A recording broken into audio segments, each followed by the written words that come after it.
Radio of, for, and by you, the people.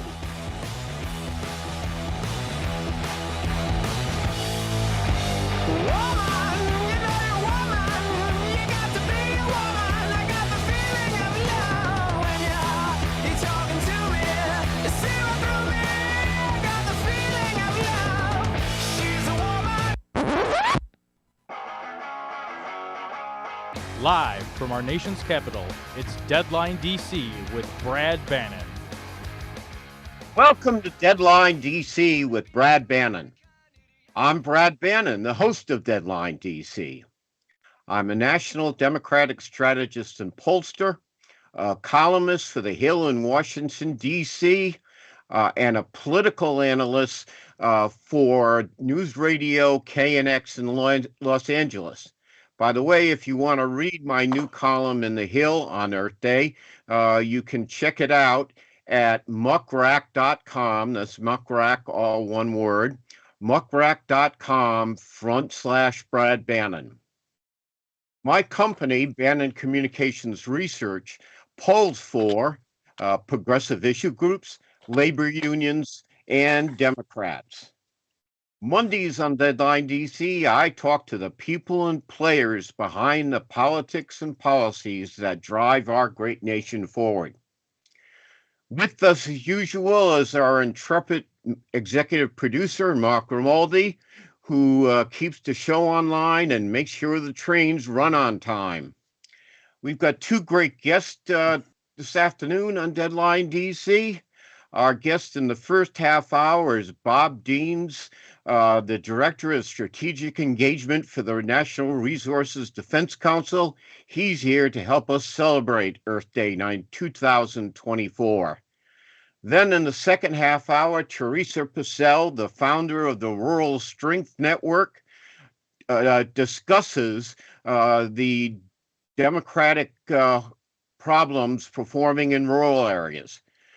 Before we get to our first guest, Bob Deans, we're going to play this clip. And this is it's Aidan Sharon, who is the head of the End Plastics campaign, talking about the theme for this year's Earth Day.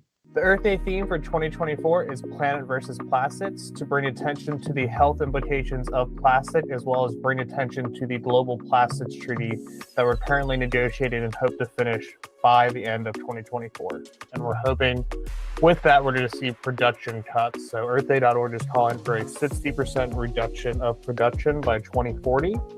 We believe this is really achievable just because 50% of all plastic is single-use plastic, as well as 50% of that 50% is packaging. And the amount of packaging we have on all of our food and all of our clothing and everything we see is just too much, and we can't recycle our way out of this problem, and we're not going to be able to take our way out of this problem. This Earth Day, you should think about buying reusable Tupperware made from glass rather than plastic, as well as buying reusable water bottles made out of stainless steel or glass rather than of plastics due to their harmful leaching of additive chemicals. For Earth Day 2024, we expect 3 billion people to celebrate worldwide. That was Aidan Sharon, head of the End Plastics campaign, talking about environmental goals on Earth Day 2024. Our guest in this half hour is Bob Deans, who visits us frequently here on Deadline DC with Brad Bannon, and we are grateful for that. Bob is Director of Strategic Engagement at the Natural Resources Defense Council. Bob, welcome to Deadline DC and happy Earth Day. Happy Earth Day to you, Brad. Great to be with you. First, Bob, this is an anniversary, so let's talk about what kind of progress have we made cleaning up the environment and fighting climate change since the first Earth Day? Enormous amount. Of course, Senator Gaylord Nelson from Wisconsin kicked this all off in 1970. We had some 20 million Americans turned out for that first Earth Day. It was inspired by the Vietnam War anti-war movement. Let's get people out in the streets talking about what matters to us. And since then, of course, it's billowed, as you just heard, 3 billion people globally now participate in the annual Earth Day event. So it's a big campaign for raising our awareness. We've made enormous strides in cleaning up our rivers, cleaning up our air, enormous improvements in public health as a result of that.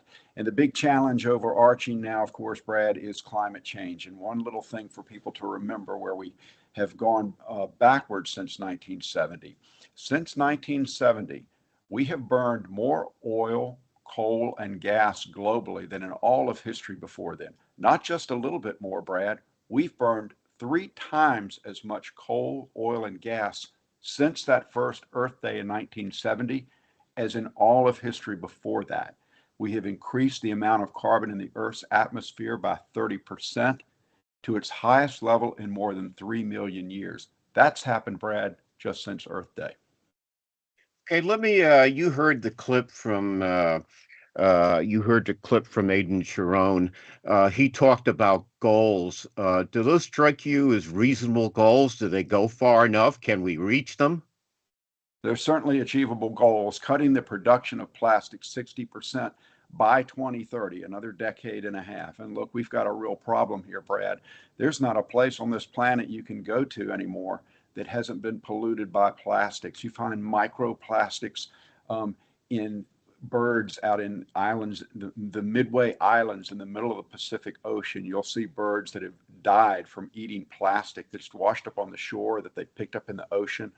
In our bloodstreams, you can't hardly find a human being anywhere on the planet that doesn't have these microplastics in our bloodstream. So this is a real problem. It has to be dealt with. It's an achievable goal. We need to set our minds to it, achieving it. Okay, Bob, the title of my Earth Day column in The Hill is the clock is ticking and the Earth is taking a licking. Is that accurate or not? That nails it, Brad. I haven't seen the column. I look forward to reading it, but that's clearly where we are right now.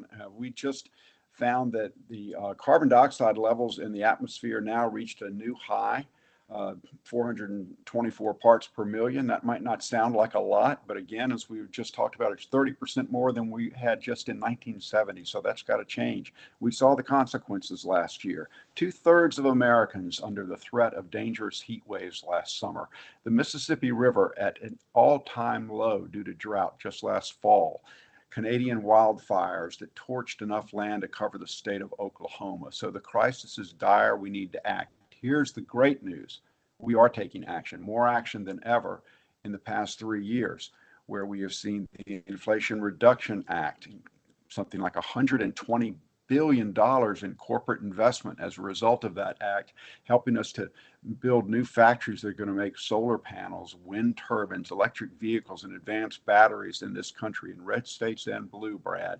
We have seen the methane rule that the administration finalized in December that's going to cut that climate super pollutant. We have seen new rules just last month to clean up the tailpipe emissions from our cars and pickup trucks and vans. And on this Thursday, we're going to end finally the era of unbridled carbon pollution from the nation's power plants when the Biden administration issues new standards to cut that pollution, Brad. So we're making enormous progress. In fact, due to these 4 major measures that the administration has taken and the investment that we're seeing from private corporations and the state and local action that we're seeing, the country is now on track, Brad, to cut our greenhouse gas emissions 42% below 2005 levels by 2030. That's well on the way to where we need to be, which is to cut that pollution in half by 2030. With greater ambition, we can get there, Brad. Okay, but Bob, let me ask you, a week ago Sunday, I read an editorial in the Washington Post about carbon dioxide emissions.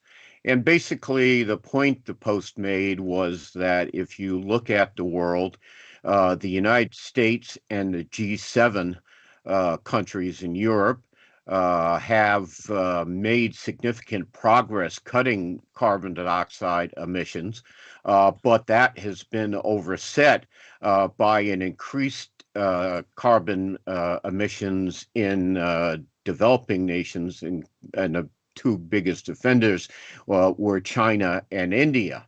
And the Post proposed essentially increasing tariffs on goods from countries like China and India that are not meeting carbon dioxide emission goals. How do you feel about that? Well, a couple of things to remember. First, when you look at China and India, between the two of them, almost 3 billion people out of a global population of just under 8 billion. So that's a significant part of the world.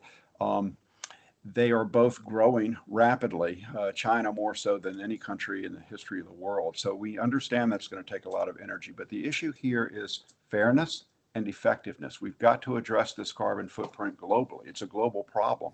Everybody's got to be part of the fix. Now, Bob, China I'm going to have to interrupt you. We've got to go to break. Welcome to Deadline DC. We're going to take a break for our radio listeners.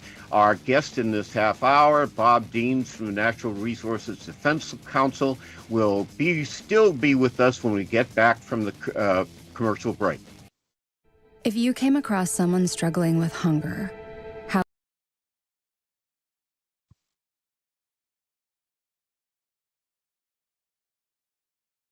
Welcome back to Deadline DC with Brad Bannon. Our guest in this half hour is Bob Deans, Director of Strategic Engagement at the Natural Resources Defense Council. Bob, I was asking you about the problems carbon dioxide emissions from countries like China and India. How can we deal with that? Sure. And the first thing is that China is now the world's largest investor in clean energy. So while China is also the largest coal user in the world, using more coal than the rest of the world combined, it is also investing heavily in solar power, wind power, electric vehicles. It's the world leader in all of these technologies, fast trains. So China is doing quite a lot on the good side, and it's got a long way to go on the dirty side. And the challenge here is to replace the dirty with the clean. And so NRDC has an office in Beijing. We work closely with advocates and scholars and researchers in China, helping to advance that work. It's important work. It's moving ahead. India, we also have operations in India where we're trying to help them first and foremost cope with some of the consequences of climate change in India, extreme heat, flooding, those kinds of things. But India also has an assertive clean energy program, but it's got to offset that coal. That's the challenge, Brad. What we don't want to have happen is to have American manufacturers that are investing in clean energy and cleaning up their productions have one hand tied behind their back in competing with imports from companies overseas that aren't making the same commitment. And so that's what needs to be addressed. The most important thing we can do is strengthen the supply chain domestically for these kinds of building blocks of the clean energy economy. And that's exactly what this administration has been all about, the Biden administration, in championing these climate and clean energy investments from the Inflation Reduction Act, Brad. Okay. Let me ask you this. We'll talk more about this after the next break, but one of the other things I read recently is that the Biden administration is clamping down on for the Environmental Protection Agency is clamping down on forever chemicals.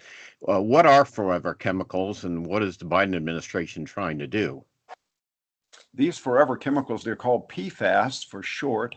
Let me see if I can get this right. It's polyfluoroalkyl substances, if I pronounced that right. We'll take your word for it. Okay, what these are chemicals that are called forever chemicals because they do not biodegrade. They don't degrade in the atmosphere, and they're in our water, they're in our food, they're in our air.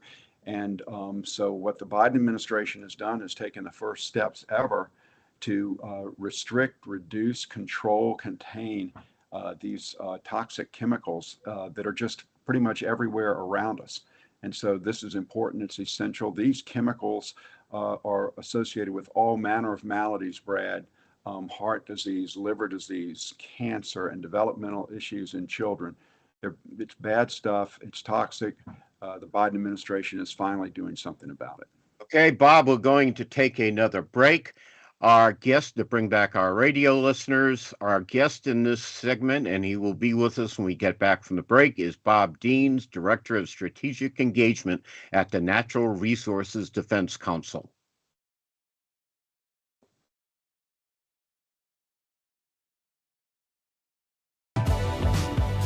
Okay. Welcome back to Deadline DC with Brad Bannon, and welcome back to our radio listeners. By the way, for our radio listeners, if you'd like to watch Deadline DC with Brad Bannon as well as listen to it, you can do that at twitter.com/deadline, twitter.com/Brad Bannon, or on facebook.com/Deadline DC with Brad Bannon /videos. We have another clip to play. It's President Biden's message for Earth Day 2024. Happy Earth Day. Today I'm reminded of the work we must do to protect our future generations and continue the historic progress we're making. It starts with my Inflation Reduction Act, the most significant investment in climate, clean energy, and environmental justice ever. It builds on our global leadership. After we rejoined the Paris Agreement, set standards to cut pollution, quadruple the number of electric vehicles sold, and sparked a U.S. manufacturing boom that's created 270,000 clean energy jobs and counting. And today, for the first time, Americans can apply to join my American Climate Corps, so everyone has a pathway to a clean energy career. And we're also announcing a $7 billion award through the Solar for All program to cut utility bills for nearly 1 million low-income households. Folks, we're making progress, and we're just getting started. On Earth Day, let's remember there's nothing beyond our capacity when we act together.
It's part of the Inflation Reduction Act. Yes, sir.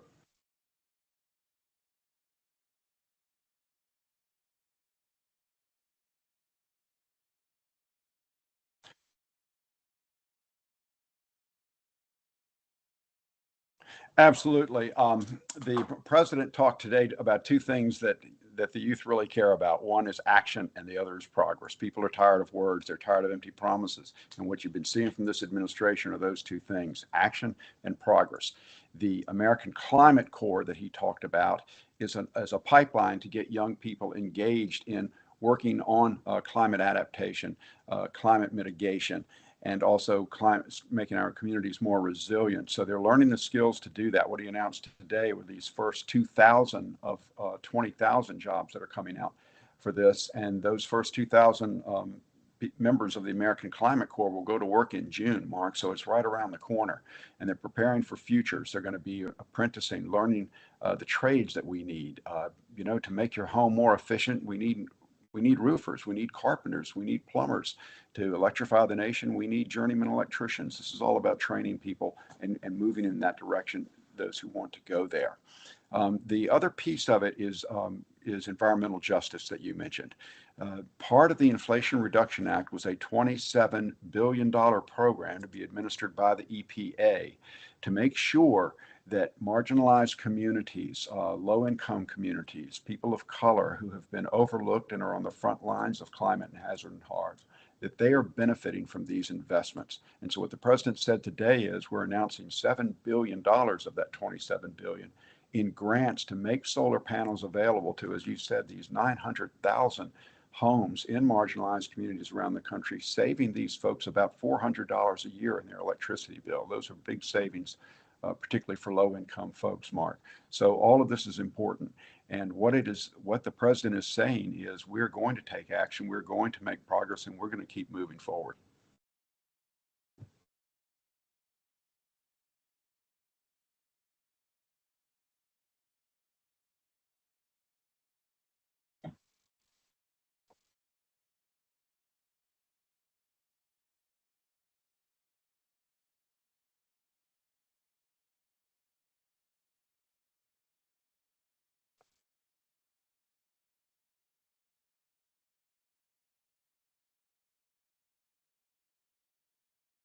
Well, great question. And remember that when this president took office 3 years ago, he inherited a climate policy that was in shambles. It had been driven to ruin by a previous administration that denied the science and did everything it could to prevent the government from taking action and just championed fossil fuels at every turn. And so we've seen a 180-degree change from that. And that's important. What we need to see going forward is in the coming weeks, the president is going to join leaders from nearly 200 other countries to lay out our climate goals out through 2035 under the 2015 Paris Climate Agreement. It's going to be important that we have leaders around the country at the federal, state, and local levels who work to achieve those goals, not who are going to break our promise to the rest of the world and condemn our children to catastrophic climate change, Mark.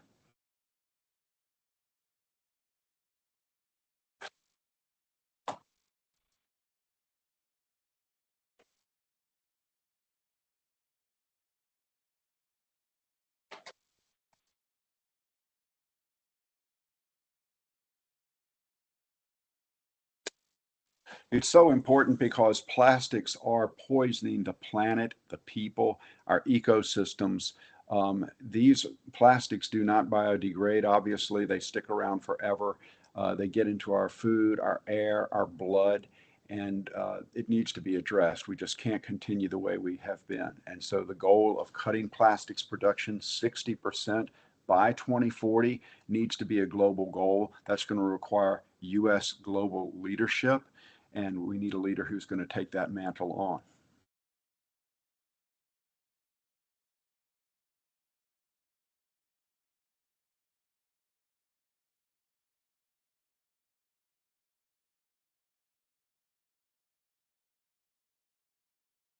Absolutely, and it requires some change in habits, some change in mindset. You know, it's not really a hard thing to fill up a water bottle on your way out the door instead of grabbing a plastic bottle at the 7-Eleven. It just takes a little different mindset. It's not a big deal to stop packing our food in plastic bags that get thrown away and instead put them in Tupperware like our moms did. It's just a matter of changing the way we think about it. But at the production level, there needs to be systemic change. There need to be incentives for the industries to change. And so that's what this is all about, Mark.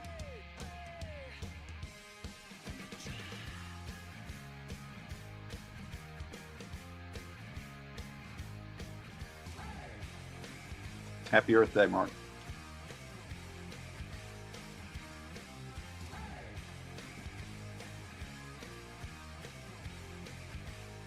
The Alzheimer's Association and the Ad Council present the story of Tom and Levi. Tom is the smartest man I know. He's been a professor at 2 major universities, been a teacher for over 40 years. One day, he told me that he was having problems in his classes. I think one of the students had asked the question and he didn't remember the answer. And I also noticed that he was letting his class out earlier than they were supposed to let out. And he was telling them that he was doing it as a favor to them, but I think in reality, he just wanted to get out of there. I was really starting to worry because I saw something was wrong. Levi and I talked about how it would change our lives, but he was there beside me, and my love for him was just immense. When something feels different, it could be Alzheimer's. Now is the time to talk. Visit alz.org/ourstories to learn more. A message from the Alzheimer's Association and the Ad Council. What grows in the forest? Trees? Sure. Know what else grows in the forest? Our imagination, our sense of wonder, and our family bonds grow too. Because when we disconnect from this and connect with this, we reconnect with each other and build family memories we will carry with us forever. The forest is closer than you think. Find a forest near you and start exploring at discovertheforest.org. It's easy. Just put in your zip code to find family-friendly outdoor destinations near you. You'll also find guides to free activities, games, and amazing forest facts. Give the magic of the outdoors to your kids and reconnect with your family. Find a forest near you at discovertheforest.org. That's discovertheforest.org. Brought to you by the United States Forest Service and the Ad Council. Years ago, Coca-Cola excitedly debuted a new formula for its soda, dubbing it New Coke. Consumers hated it, and sales plummeted, a marketing fiasco. But here comes Coke again, pushing an even worse product, quote, a better plastic bottle, trumpeting it as 100% recycled. Coke really needs an environmental PR goose-up because today's consumers know and care a lot about the massive plastic contamination of our planet, and Coke has been ranked as the globe's #1 plastic polluter for 6 years in a row. Problem is, the corporation's recycling hype is a fraud, for plastic is a fossil fuel polymer that essentially is forever. Even though most of us dutifully put throwaway containers in recycling bins, the industry's dirty secret is that 95% of plastics cannot be recycled. So they're simply burned, dumped in landfills, or tossed, quote, away. In a February report, the Center for Climate Integrity reveals that the plastics industrial complex has been like big tobacco and big oil, intentionally fabricating, promoting, and profiting from a mass-market scam for decades. As the Climate Center commented, the only thing the plastics industry has actually recycled is their lives over and over again. But taking another lesson from tobacco and oil, big plastic figures that if one lie stops working, tell a bigger one. So Coca-Cola is presently gushing about better plastic bottles, while plastic manufacturers frantically insist recycling is real.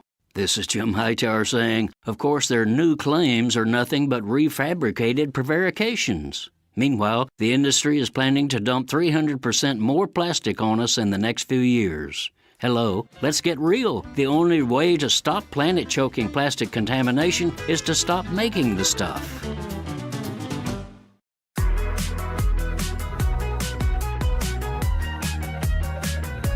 Welcome back to Deadline DC with Brad Bannon. We're now in the second half of the show. I want to thank Bob Deans from the Natural Resources Defense Council for joining us to celebrate Earth Day in the first half hour.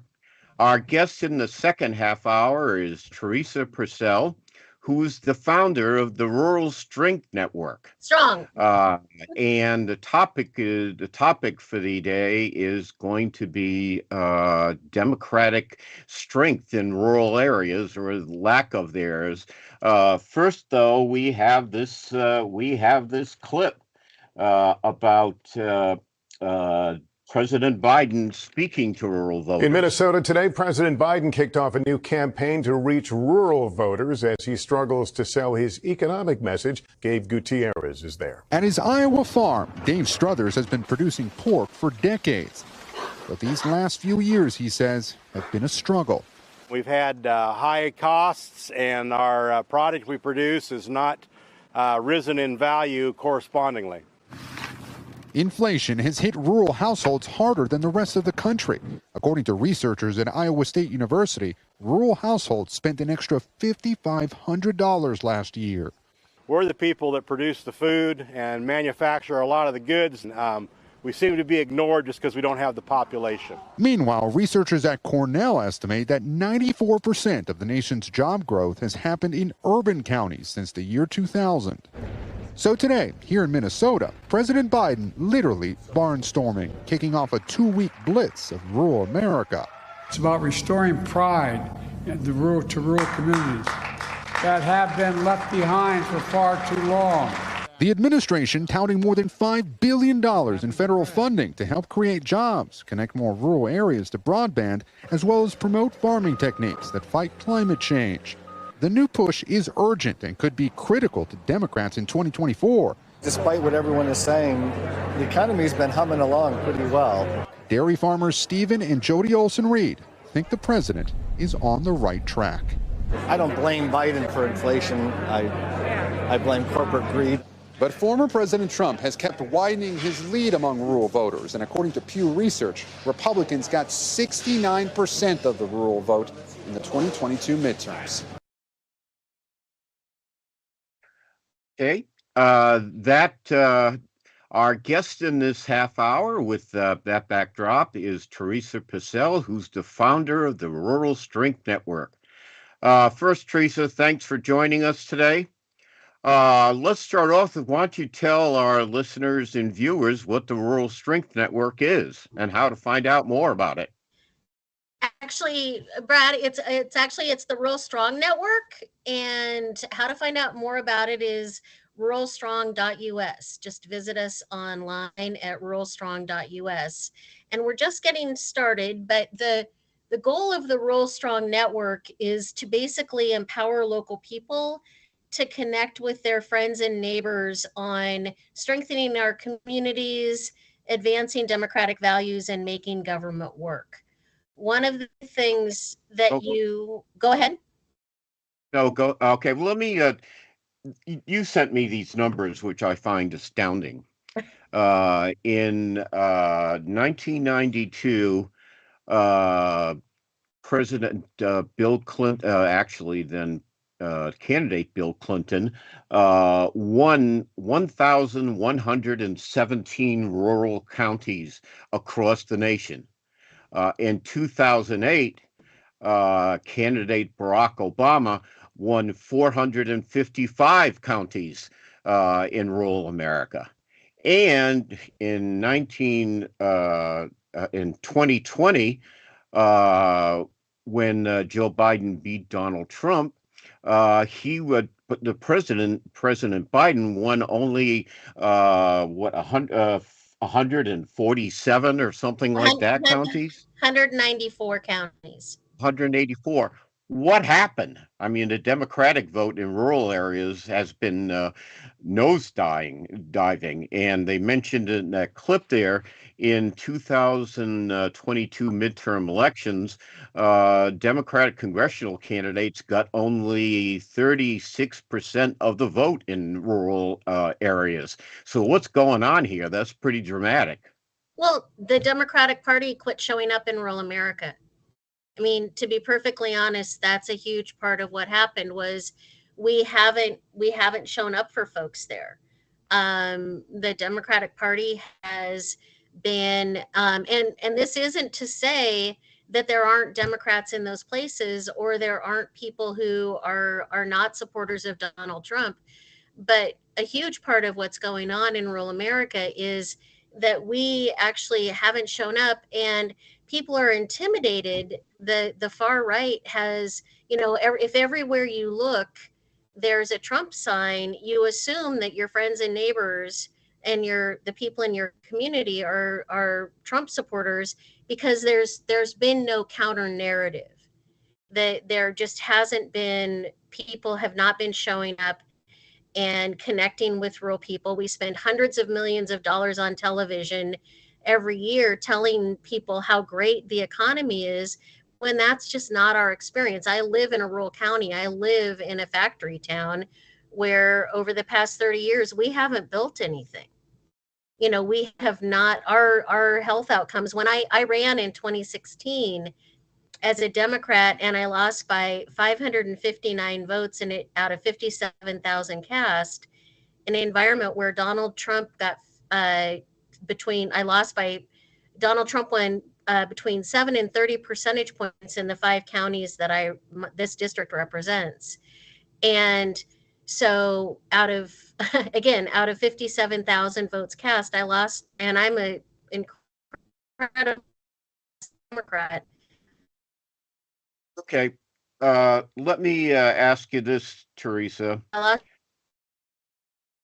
Teresa, you still with us? Yeah. Okay. Can you hear me? Let me ask you this. I want you to explain something one of the things you just said. When you say Democrats don't show up in rural areas, what exactly do you mean by that? I mean, Democratic candidates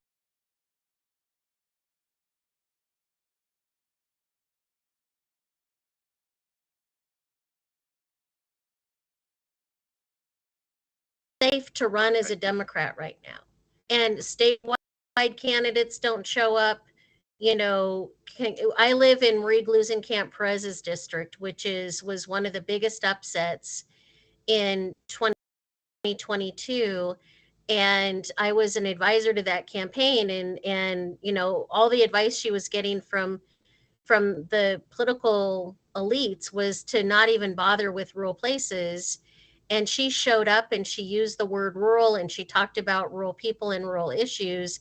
And she outperformed Patty Murray in each of those counties by about 5 percentage points. And she only won by 2,400 votes.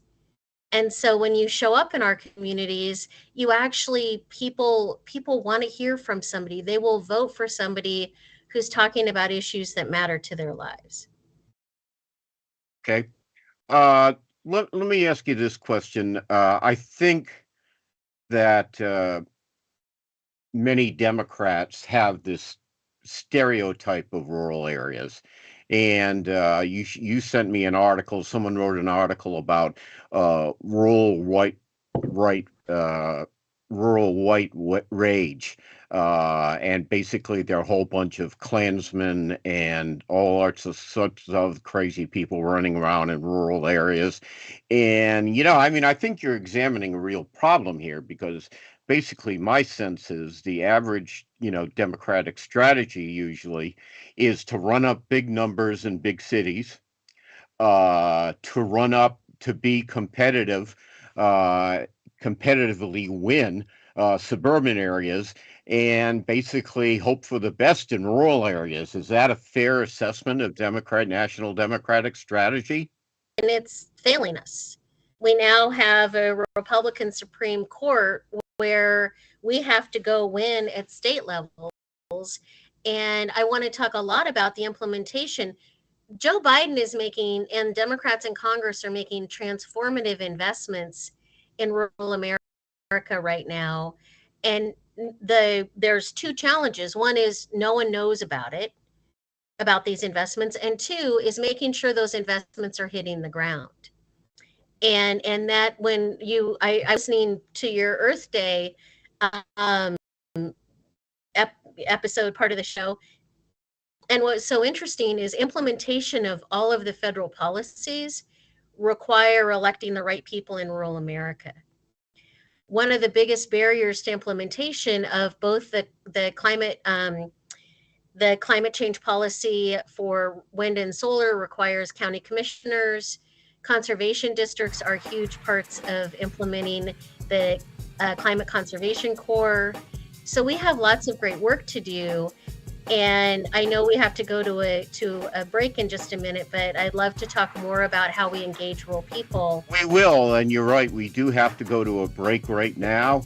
Our guest on Deadline DC with Brad Bannon is Teresa Purcell, the founder of the Rural Strength Network. We'll be right back after we take this short break for our radio listeners. There are a ton of social networking websites, but one stands apart for a very special reason. This one saves lives. It's matchingdonors.com. Matchingdonors.com links organ donors with people in need of kidney and other transplants. In the U.S., 19 people die each day. Welcome back to Deadline DC with Brad Bannon. Our guest in this half hour is Teresa Purcell, the founder of the Rural Strong Network. Teresa, thanks for joining us today. Happy to be here. One of the things they talked about in that clip are the economic problems in rural areas. Inflation's a lot higher. How can the Biden administration deal with those problems? I mean, that's a pretty serious problem. It is a serious problem, and one of the other things that the Biden administration has been working on is actually increasing investment in rural places. So when you consider for example, access to the internet and cell phone service, those are huge barriers to economic development. But again, we have this challenge of too many places are being left behind by the investments.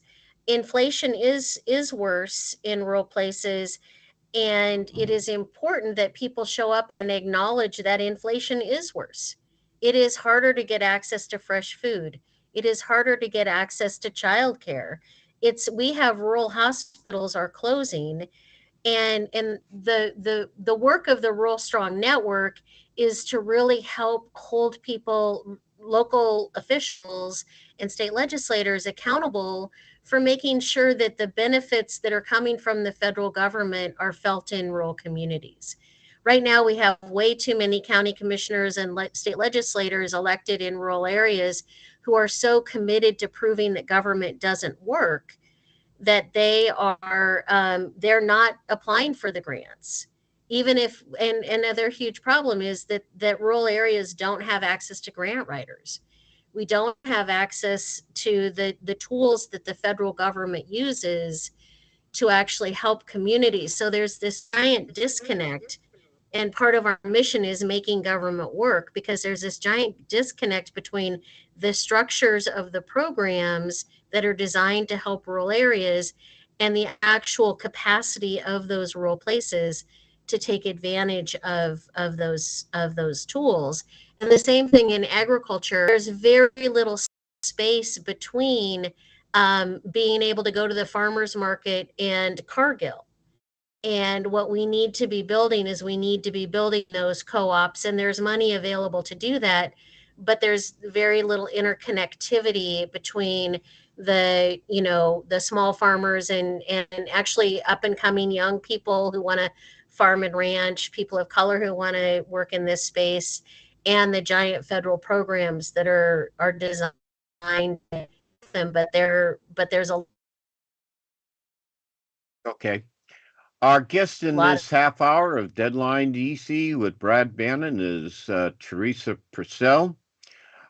She is the founder of the Rural Strong Network, and we're talking about the problems and opportunities for Democrats that exist in rural areas. We're going to take a very brief break now to bring back our radio listeners. So don't go anywhere. We'll have more of Teresa Purcell and Deadline DC with Brad Bannon right after this break.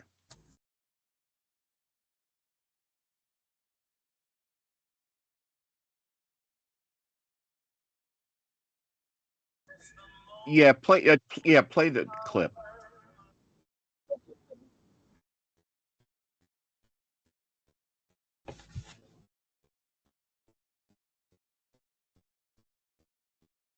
Rural Democrats hopefully apply that to their campaigns in the future? Well, I mean, I think one of the critical differences is, my biography. I live in a rural district. I live in rural Skamania County and Timber County. I work in the trades. I own an auto repair and machine shop with my husband. We're a small business that, like you said, we've been broken into 4 times, had another break-in yesterday. And I think that really connects with Americans. Like, we just want a Congress that works again. We want a Congress that looks like America, that understands what it's like to try and run a small business in this economy and make a place for the trades. Do you think, speaking of your machine shop being broken into, do you think that too many national Democrats are too dismissive of the concerns of American citizens when it comes to crime, pointing to statistics and telling them that they're not experiencing what they're experiencing?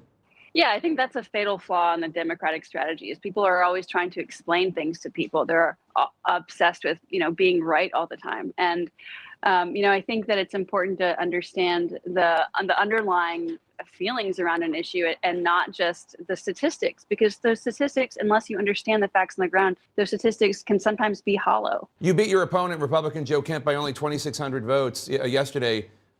Despite being an election liar, he finally conceded after the recount. Are you confident you can represent a historically red district, especially with so many people in your district willing to put aside the fact that he was an election liar and vote for him? It was pretty close.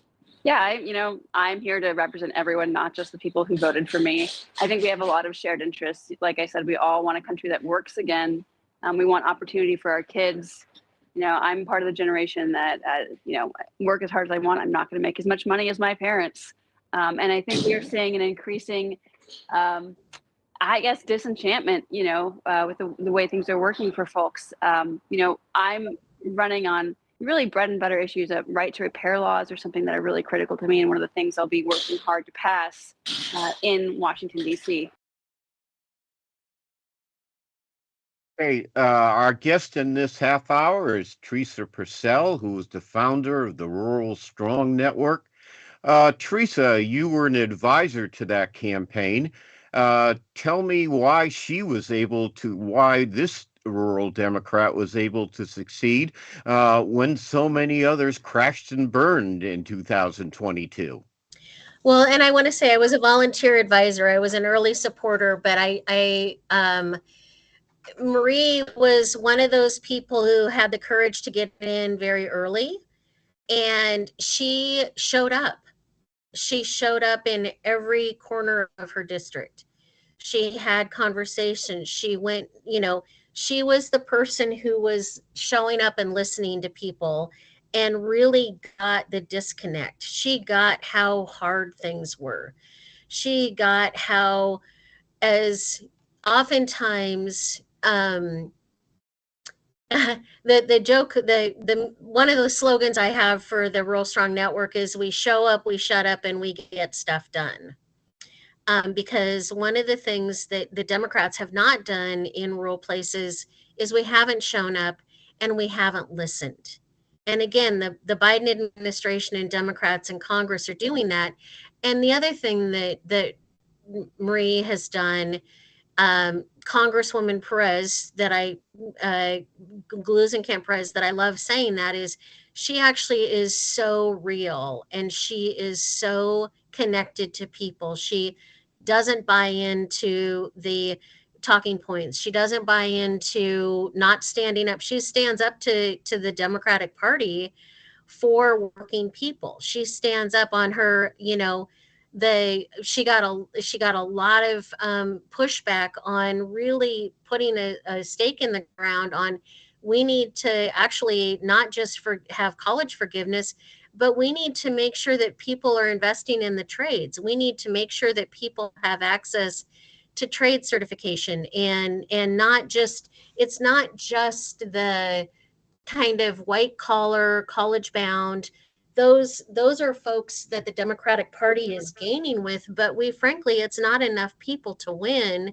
And it's not enough people. We need to be able to govern. And we need to be able to have the relationships with working people, because those are the folks in rural places that are suffering. One of the lines that we hear all the time, that I've heard all the time and I've stolen from folks, is in too many rural places, you either have 3 houses or you have 3 jobs. Because we live in beautiful, beautiful countryside, but we also have our populations that live there full time are impoverished.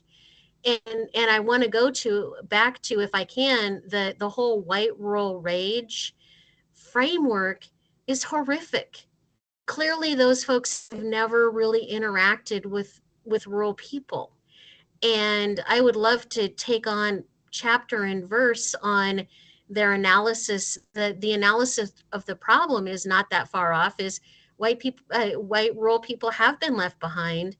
But the other thing to keep in mind is that there are real solutions that include reinvestment in our communities, making sure that government is working in our communities, and frankly, showing up for our communities. We're closing hospitals. We don't have access to health care. We don't have access to mental health care. And as I said to a colleague of mine, rural people hate trans people. And I'm like, no, they don't. They just are mad that the Democrats are prioritizing access to health care for trans people. And God bless trans over.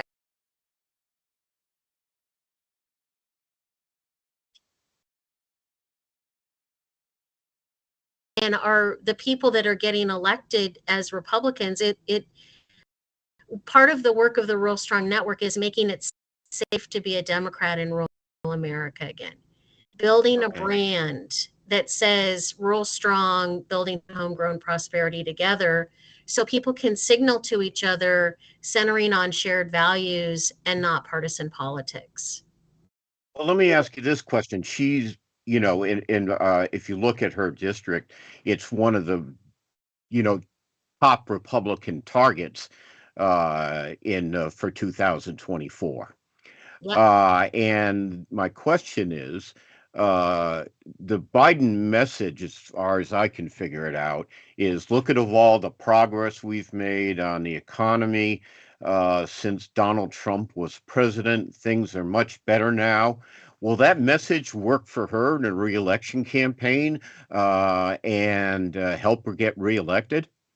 Actually, it will, because she's doing an excellent job of actually showing up in all these small communities and saying, hey, here's the $1 million that came through IRA for this community. Here's the several $100,000 that came through for this community. Here's the investments that the Republicans at the state level have said no to. Here are the individual investments that I've been able to bring into your rural community that Jamie Herrera Butler and didn't. And frankly, Joe Kent has no interest in doing anything good for the community. Here are the jobs that are being created. Here are the various investments that are actually at work in the community. And MGP's team is doing an excellent job of showing that she is in fact delivering for our communities. She is actually, I just, look every day, you look at the newspaper in the district, and it's a big district. She is community by community going in and saying, these are the investments that are coming through the Biden administration and Democrats in Congress that are actually benefit your community. And frankly, we're going to be amplifying that messaging all across the district and all across the country through the Rural Strong Network to show where people are making government work in their local communities. And we need to do more of that. And we need to be connecting with folks at the local level. And do you think, well, let me ask you this question. Has the Democratic Party been receptive to your message about Rural Strong? Yeah, people have been I was just in Michigan last week. I was the opening keynote at an event with 280 people. And yeah, they're very receptive. And again, it's about making it safe to have the conversation. Rural values are democratic values, and we just need to find ways to help people to help people make that case in their communities. And that's what we're doing. We're opening a different door for people to walk through to engage with the Democratic Party. I'm not a tool of the Democratic Party. I'm not, I'm working with clients who are interested in helping rural communities thrive. And I'm working with folks who want to see us make sure that government is working. And this administration is doing a great job in making those investments. We just need to make sure they hit the ground. Teresa, thanks for joining us today. Our guest in this half hour has been Teresa Purcell of the Rural Strong Network. I also want to thank Bob Deans of National Resources Defense Council for joining us in the first half hour. And of course, thanks to our intrepid executive producer, Mark Grimaldi, for helping me muddle through this the best we can. We'll be back with more of Deadline DC with Brad Bannon next Monday with a new set of exciting guests. So make sure you're with us. We'll look forward to seeing you again.